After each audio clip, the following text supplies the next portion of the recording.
Hey guys, I'm Nandini and today we are back with the chapter Crop Production and Management, Class 8, Chapter 1. What are crops and how do we classify them? When plants of the same kind are grown and cultivated at one place on a large scale, it is called a crop. So, what are the key points?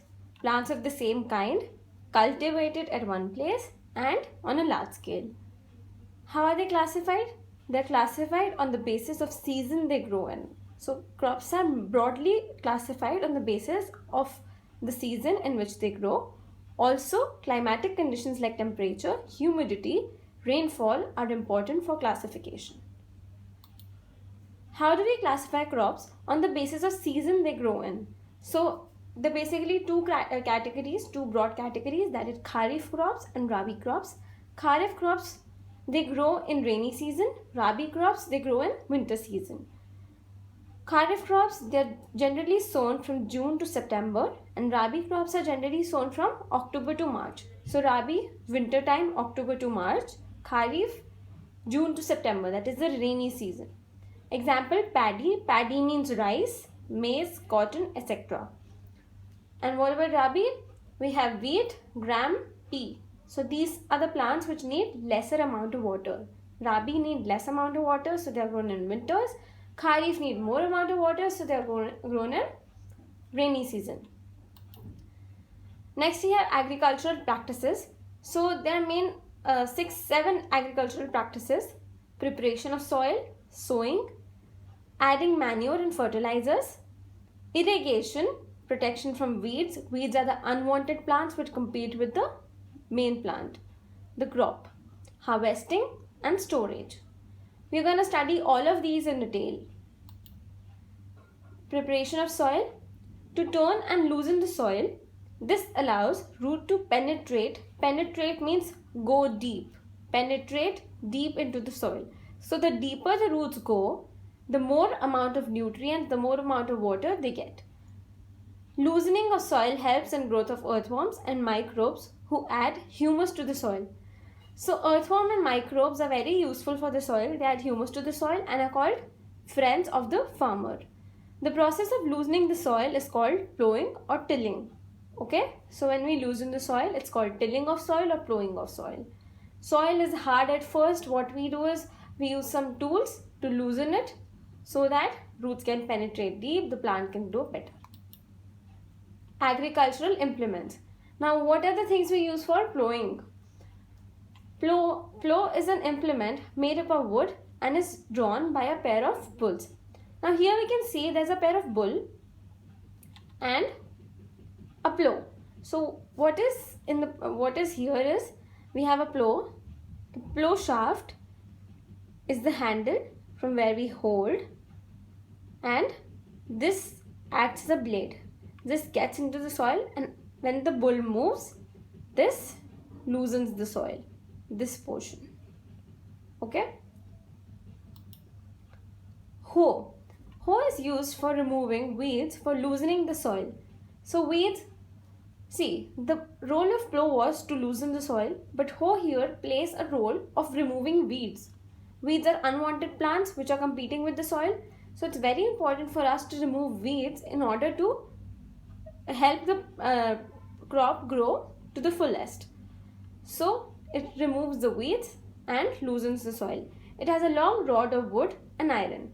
So this rod can be of wood or can be of iron, this rod which we can see here.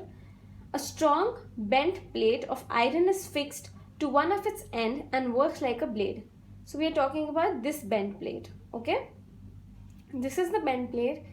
This goes into the soil, and as soon as the animal moves, it is pulled by an animal. As soon as the animal moves, this goes through the soil, loosens them, and also helps in removing the weeds. Okay, so this is a hoe. Previous one was plow. Now what is a cultivator? Cultivator is a modern day machine used for plowing. So what we can see here is we have blades here. The tractor moves and these blades help in loosening of soil. Nowadays plowing is done by a tractor driven cultivator. They save time and labor. So what they do is they save time and labor because this is a faster method. machine is any day faster than animals or humans. Next we have sowing.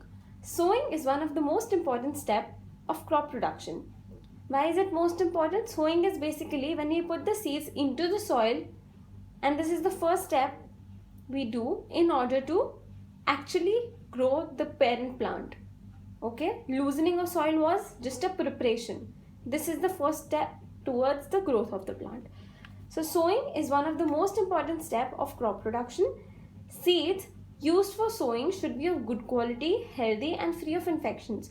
So if seeds are of good quality, healthy and free of infections, that only lead to a healthy plant, a plant which will be beneficial for us.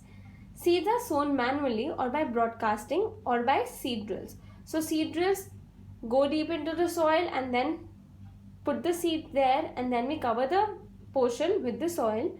Manually, basically by humans itself. Broadcasting is basically throwing the seeds randomly into the field after plowing. Broadcasting is scattering of seeds all over the soil surface by hand. So it's basically use your hand, throw the seeds all around, and you let them go into the soil by themselves. Next we have manure and fertilizers. What is the difference between manure and fertilizer? Manure are natural organic substances from animal waste and plant residues.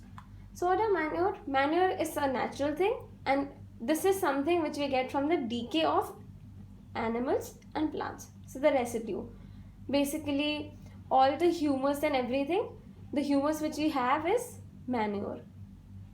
Fertilizers, these are inorganic salts made by humans. Inorganic because these are not natural, we make them ourselves. So these are the chemicals from which we make. Manure, these are rich in humus but not in inorganic nutrients, because inorganic nutrients are man-made. So these are not found in nature naturally. So the manure which we have is not very rich in inorganic nutrients but very rich in humus, the decayed natural material. Fertilizers, these are rich in organic nutrients but do not contain humus. So this is the opposite of manure. Manure is rich in humus and not in inorganic nutrients. Fertilizers are rich in inorganic nutrients but not in humus. Manure, they are prepared in factories, and fertilizers, they are prepared in fields.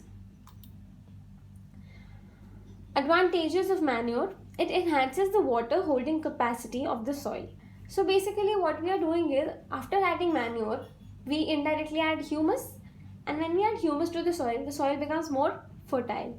When the soil becomes more fertile, what we see is the water holding capacity of the soil increases. Next, it makes the soil porous. Porous means soft. Porous, due to which exchange of gases become easy. So basically the soil becomes porous.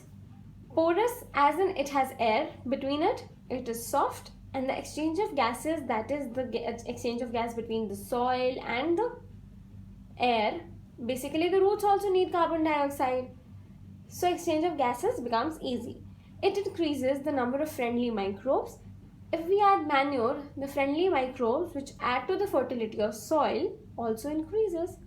It improves the texture of the soil. If we have a soil of not a very good texture and we add manure to it, it plays a very important role in enhancing, improving the texture of soil and for the better growth of the crop. Irrigation. Irrigation is the artificial supply of water to the farms when needed.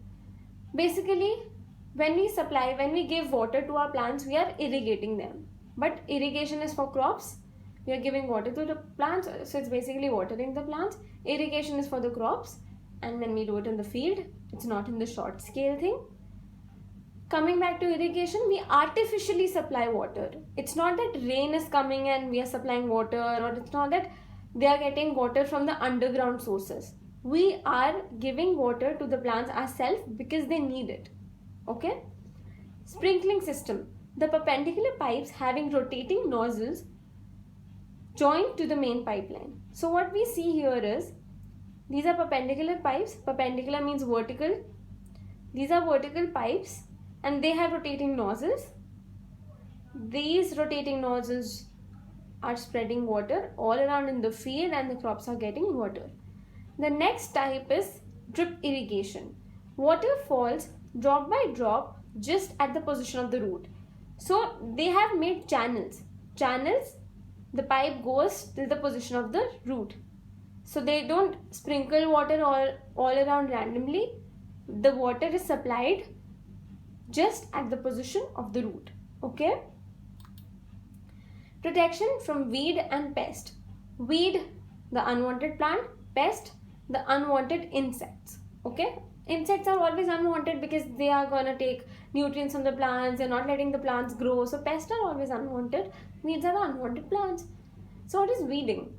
Weeding are unwanted plants that grow. Weeds are the unwanted plants that grow along the crops. They compete with the crop for water, minerals, sunlight, and therefore reduce the crop yield. Crop yield means crop quality, crop quantity, everything. So basically, when we have weeds, they compete with all the necessities of the plant and do not allow them to grow to their full capacity. So this is why the removal of weeds is very important. Weeding can be done. Weeding means removal of weeds. So weeding can be done manually using a trowel or a harrow, or by using seed drills using certain chemicals called weedicides. For example, 2,4-D, some common weedicides are Daliponne, Cyniazine. These are not important to learn. Just learn a very simple name, and that is also not very important. Pest, insects that attack crop and damage them are called pests. Okay, so these are the insects which attack crop and damage them. They take some or the other nutrient from them and do not let them grow. Pests can be controlled by pesticides, which are poisonous chemicals. Pesticides kill pests as well as their eggs and larvae, but do not affect the plant. Okay? Harvesting. Harvesting is the cutting and gathering of the mature crop from the fields. First of all, cutting and gathering. Cutting, we cut the plant from the shaft and leave the stalk. Stalk is the unwanted material, the unwanted thing which is not edible, which we cannot eat. And the upper portion is the stalk which we consume. So cutting of the stalk and gathering, collecting it of the mature crop. Mature crop is the one which has grown, fully grown from the fields. Threshing is the process of removal of edible part. So what is threshing? Threshing is basically removal of edible part of grain from inedible chaff that surrounds it. So edible part of the grain, the one which we consume, from inedible chaff that surrounds it, okay, which we cannot consume. Threshing is done by a tool which is called a sickle. Sickle is a arc-shaped tool which is used for cutting the crops. Combine harvester. What is combine harvester? It is a farm machine which does both harvesting as well as threshing. So this is a combine harvester which you can see here. This moves to the fields. It does threshing as well as harvesting. So it takes the mature plant and also cuts the unwanted part. Wind winnowing. Winnowing, as the word suggests, wind, use of air. Winnowing, throwing away which is unwanted. Winnowing is a method of separating grain from chaff through throwing the mixture into the air with a winnowing fan. So what we do is we put a fan here, we throw the grains from here. All the grains are collected at this portion. A heap is made of the wanted grain and the unwanted light material is thrown away. Okay? Storage of crops. Large-scale storage of grains is done in granaries or silos to protect them from pests like rodents, microbes or insects. So earlier we mentioned microbes are friend of a farmer, and here we are saying that they damage and we are protecting crops from microbes. So it's not necessary that all the microbes are useful. Some microbes are just not useful and they harm the plant and do not do anything else than harming it. Large scale storage of grains. Large scale storage, when we cut crops we grow in large scale, and then when we cut them, obviously we have so much of crop that we have to store it in large scale. So granaries and silos like these and jute bags, we store crops in these in order to protect them from rodents, microbes and insects. All the things which could harm the crop, we are protecting the crop from it. Animal husbandry. The breeding, feeding and caring of domestic animals for food and other purposes is called animal husbandry. Basically, we breed. Breed means to produce, feed means to give food, and care means to take care of domestic animals for food and other purpose. So what domestic animals give us food? Meat or egg yielding animals such as goat, poultry animals like chicken, duck, turkey, fish, sheep. So these are the animals which give us egg or meat. So we breed them, we produce them in a number, then we feed them, we give them food, and when they grow to a certain extent, we get meat or egg from them. Milk or milk yielding animals. Milk yielding animals are cow, buffalo, goat and camel. This we already know. Thank you guys for watching my video. Please like, subscribe and share. For doubts, mail us at mystudybuddy.help@gmail.com. Thank you for watching.